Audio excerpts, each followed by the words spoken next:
Orí Dáfídì 19.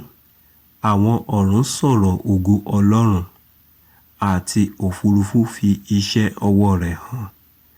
Ọjọ́ dé ọjọ́ fọhùn, àti òru dé òru fi ìmọ̀ hàn. Kò sí ohùn kan tàbí èdè kan níbi tí a kò gbọ́ ìró wọn. Ìró wọn la gbogbo ayé já, àti ọ̀rọ̀ wọn dé òpin ayé. Nínú wọn ni ó gbé pàgọ́ fún oòrùn, tí ó dàbí ọkọ ìyàwó tí ń jáde ti ìyẹ̀wù rẹ̀ wá, tí ó sì yọ bí ọkùnrin alágbára láti súré ìje. Ìjáde lọ rẹ̀ ni láti òpin ọ̀run wá, àti àyíká rẹ̀ sì dé ìpínlẹ̀ rẹ̀. Kò sì sí ohun tí ó fi ara pamọ́ kúrò nínú òru rẹ̀. Òfin Olúwa pé ó yí ọkàn padà. Ẹ̀rí Olúwa dáni lójú, ó sọ òpè di ọlọ́gbọ́n.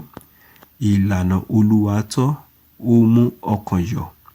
Àṣẹ Olúwa ni mímọ́, ó ṣe ìmọ́lẹ̀ ojú.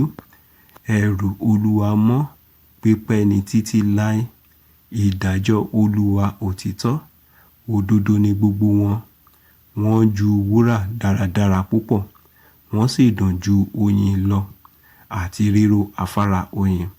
Pẹ̀lúpẹ̀lú nípa wọn ni a ti ṣí ìránṣẹ́ rẹ̀ ní etí, àti ní pípamọ́ wọn èrè púpọ̀ ń bẹ. Ta ni ó lè mọ ìṣìnà rẹ̀?